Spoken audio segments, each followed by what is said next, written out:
Assalamualaikum warahmatullahi wabarakatuh.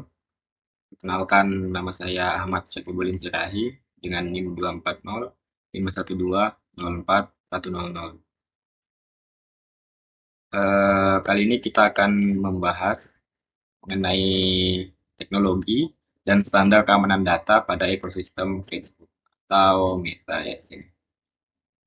Ini terkait dengan pembahasan keamanan data. Di sini kita akan menganalisis fitur pengguna, infrastruktur backend dari Facebook atau Meta, dan juga protokol internal yang terkait dengan eh, karyawan atau yang mempunyai kendali Meta atau Facebook. Selanjutnya, oke, yang pertama kita akan membahas terkait keamanan data pada sisi pengguna, keamanan sisi pengguna. Yang pertama yaitu Facebook menggunakan autentikasi dua faktor. Nah, ini menambahkan lapisan keamanan ekstra di luar kata sandi. Autentikasi dua faktor atau bisa disebut two factor authentication itu mewajibkan input kode unik yang dikirimkan melalui SMS atau aplikasi autentikator lain saat melakukan login dari perangkat baru. Jadi selain dari kata sandi yang sudah ditetapkan, eh, keamanan juga akan diperketat menggunakan autentikasi dua faktor ini. Nah, ini bertujuan untuk mencegah akses peretas meskipun mereka memiliki kata sandi angka. Jadi walaupun ada yang mengetahui kata sandi pengguna, tetap kita akan meretasnya karena eh, input kode unik tadi dikirimkan melalui SMS. Yang kedua ada manajemen kata sandi yang kuat. Sistem sistem dari Facebook sendiri mendorong penggunaan kombinasi karakter kompleks, yaitu adanya huruf, adanya angka, dan simbol dalam satu kata sandi. Facebook juga akan mengedukasi pengguna untuk tidak menggunakan kata sandi yang sama dengan situs lain. Jadi walaupun satu yang kena retas, setidaknya kata sandi yang sudah berbeda-beda tadi susah ditemukan oleh si peretas. Kemudian yang ketiga ada kontak terpercaya, trusted contact. Kontak yaitu mekanisme pemulihan darurat dengan menunjuk 3 sampai 5 teman terdekat. Ini kontak terpercaya ini memungkinkan pemulihan akses akun yang terkunci atau diretas melalui kode verifikasi dari teman tersebut. Jadi di Facebook sendiri ada untuk menunjuk 3 sampai 5 teman terdekat yang di sana kalau akun kita diretas, maka kita bisa melakukan pemulihan akun dengan eh, dengan menggunakan akun dari teman kita tersebut melalui kode verifikasi. Ada selanjutnya ada pemantauan aktivitas dan deteksi dini. Yang pertama riwayat login atau where you are logged in. Sini menampilkan daftar lengkap perangkat. Lokasi geografis dan waktu. Ini juga menyediakan tombol logout jarak jauh untuk memutus sesi yang mencurigakan secara instan. Jadi misalkan ada lokasi yang mungkin tidak memungkinkan adanya bepergian dalam jangka waktu tertentu, misalnya dari Surabaya, lalu 3 jam kemudian ada notifikasi yang login dari misalnya London, itu ada tombol logout jarak jauh untuk memutus sesinya. Next. Yang kedua ada sistem peringatan login alerts. Ini notifikasi real-time Facebook, Messenger atau email. Dipicu otomatis jika sistem mendeteksi login dari perangkat atau browser yang tidak dikenal. Jadi kalau ada yang login menggunakan akun kita dari perangkat yang baru, itu biasanya akan memicu sistem peringatan loginnya. Jadi kita bisa memverifikasi sendiri apakah itu perangkat kita ataukah perangkat yang tidak dikenal.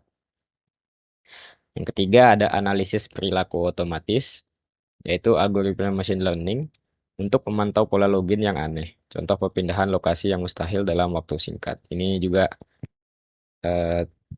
sudah saya bahas, yaitu yang di riwayat login ini. Ini juga termasuk ya. Next. Nah, di sini yang ketiga ada keamanan data dalam transit atau jaringan.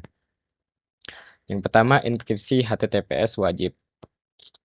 Seluruh komunikasi antara aplikasi atau web Facebook dan server menggunakan protokol HTTPS, yang dimana kita tahu sendiri bahwa HTTPS itu jauh lebih aman daripada HTTP. Fungsinya untuk mencegah penyadapan, eavesdropping, dan manipulasi kode berbahaya, man in the middle attacks dari jaringan publik. Next. Yang kedua ada segregasi jaringan, network segregation, pemisahan jaringan secara logis menggunakan standar industri untuk membatasi pergerakan peretas. Jika satu bagian jaringan ditembus, jadi bagian lain tetap aman. Yang ketiga, ada akses jarak jauh terenkripsi. Akses staf ke sistem internal wajib melalui saluran terenkripsi, yaitu VPN. Dan juga harus menggunakan autentifikasi multifaktor untuk validasi identitas staf. Ini lebih ke staf internal dari Meta sendiri ya, atau Facebook. Selanjutnya kita akan membahas tentang infrastruktur backend dan basis data dari Facebook atau Meta sendiri. Yang pertama ada infrastruktur data terdistribusi. Ini data tidak disimpan di satu tempat sentral untuk mencegah titik kegagalan tunggal. Jadi dalam Facebook sendiri menggunakan infrastruktur data terdistribusi. Jadi data-datanya itu tidak dikumpulkan dalam satu komputer atau satu tempat gitu. Jadi ya datanya itu disebar dan juga diduplikasikan. Jadi walaupun ada satu kegagalan atau ada satu server yang datanya diretas, itu server lain itu masih tetap aman dan juga bisa di backup dari server yang tidak diretas tersebut. Itu untuk infrastruktur datanya, dia terdistribusi. Yang kedua ada kita akan membahas tentang teknologi penyimpanan spesifiknya. Yang pertama ada Apache HBase, basis data non-relasional untuk mengelola log aktivitas pengguna dan pesan secara real time. Facebook menggunakan Apache HBase ini setahu saya itu untuk agar bisa menampung data-data dari pengguna itu lebih cepat dan juga pesannya juga secara real time. Jika menggunakan database biasa, kemungkinan database tersebut akan crash dengan banyaknya data yang masuk secara real time. Kemudian yang kedua ada TAO, The Association and Objects.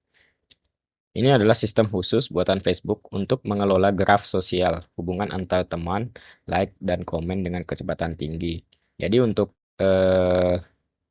hubungan-hubungan seperti teman, like, dan komen itu menggunakan TAO ini, yaitu adalah sebuah graf yang dibuat oleh Facebook untuk menghubungkan objek-objek yang terkait tadi dengan kecepatan tinggi. Jadi bisa dibilang juga TAO ini berperan untuk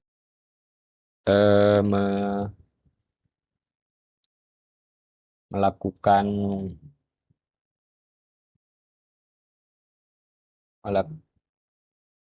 ya seperti itulah dengan daya mungkin paham sendiri terkait konsep dari graf, yaitu menghubungkan antara objek-objek yang spesifik dari TAO ini dia berkecepatan tinggi. Jadi untuk like dan komen tersebut secara real time bisa di track. Kemudian yang ketiga ada MySQL. Ini database digunakan untuk penyimpanan data aplikasi terstruktur tertentu. Selanjutnya yaitu manajemen keamanan internal. Ini terkait dengan personel-personel dari Meta sendiri atau Facebook sendiri, yaitu karyawan-karyawan internal mereka ya. Untuk keamanannya yang pertama yaitu protokol kata sandi personel. Yang dipakai yang pertama yaitu kriptografi. Kata sandi disimpan dalam bentuk terenkripsi, di hashing atau di salting, bukan teks biasa. Ini sudah pasti ya untuk sekelas Facebook. Yang kedua ada larangan default. Jadi personel atau karyawannya wajib mengubah kata sandi bawaan dari vendor perangkat lunak. Yang ketiga ada verifikasi identitas, yaitu prosedur ketat sebelum pemberian kata sandi baru atau penggantian kredensial. Selanjutnya ada manajemen hak akses, akses kontrol. Ini mencakup adanya prinsip least privilege, yaitu karyawan hanya diberi akses ke data yang relevan dengan tugasnya. Jadi karyawan tidak bisa semena-mena memiliki akses dengan data yang tidak relevan dengan tugasnya. Yang kedua ada pencabutan kilat. Hak akses dan ID pengguna segera dicabut jika karyawan berhenti atau pindah divisi.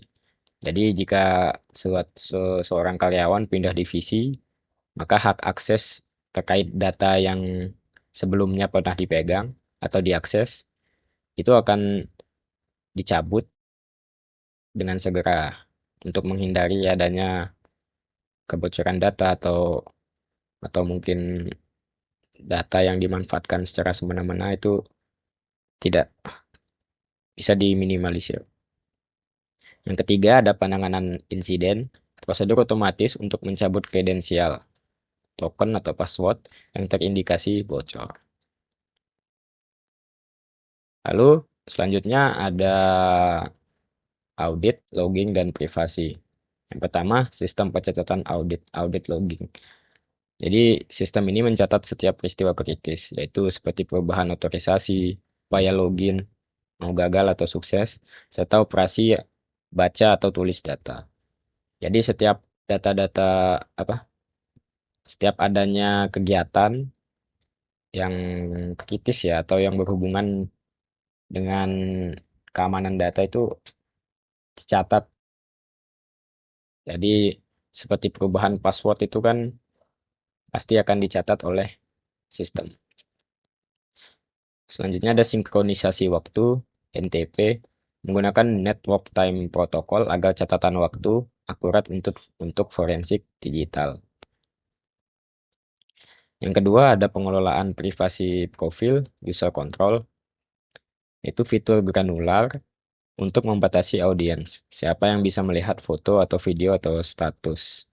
Ini pasti sudah pada tahu ya untuk fitur ini. Yang kedua yaitu opsi menyembunyikan informasi pribadi sensitif, seperti tanggal lahir, status hubungan, untuk mencegah rekayasa sosial. Eh, untuk kesimpulannya, yang pertama yaitu strategi pertahanan berlapis dari Facebook ini. Keamanan Facebook tidak bertumpu pada satu fitur saja, melainkan gabungan dari enkripsi jaringan, yaitu HTTPS, infrastruktur terdistribusi, ini berkaitan dengan basis data yang digunakan, yaitu HBase untuk menangani data yang banyak, TAO untuk menangani hubungan antara like, teman, dan komentar tadi. Kemudian ada kebijakan internal audit log, yaitu SWAH yang sudah kita bahas sebelumnya, yaitu untuk mencatat kegiatan yang kritis yang terkait dengan keamanan data pengguna. Kemudian yang kedua ada peran krusial pengguna. Teknologi canggih di sisi server tidak akan efektif tanpa partisipasi aktif pengguna. Bisa dilihat juga bahwa Facebook sendiri melakukan edukasi pada pengguna, khususnya pada password ya. Password sendiri diharuskan menggunakan kombinasi antara huruf, angka, dan juga simbol agar tidak agak susah diretas. Kemudian yang kedua yaitu wajib mengaktifkan 2FA, Two Authentication Factor, Two Factor Authentication, yaitu memantau sesi login dan menjaga kerahasiaan kata sandi. Jadi selain Facebook yang menyediakan keamanan data sendiri, Facebook juga memberikan edukasi pada pengguna agar agar bisa mengamankan data-datanya dengan baik, dari diwajibkan mengaktifkan 2FA, memantau sesi login dari notif login yang tadi, Kemudian juga menjaga kerahasiaan kata sandi. Baik, sekian dari saya. Semoga bermanfaat. Terima kasih.